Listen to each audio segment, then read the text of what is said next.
Kung pamilyado na ta, dol, kung kita ang padre di pamilya, di gyud na nato malikayan, dol, nga makahapit ta sa tong barkada o mag-inom ta sa tong barkada.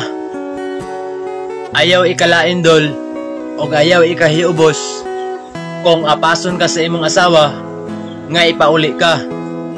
Dili bot pasabot ana, dol, nga gi-under na kaniya.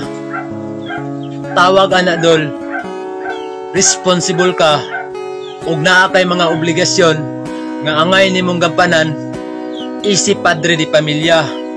Kay kung simba ko, dol, magsakit ka, sila man ang mutabang sa imuha o matiman sa imuha. Ayaw ikalain, dol, ayaw ikasuko ug ayaw ikahiubos kung giapas-apas ka sa imong asawa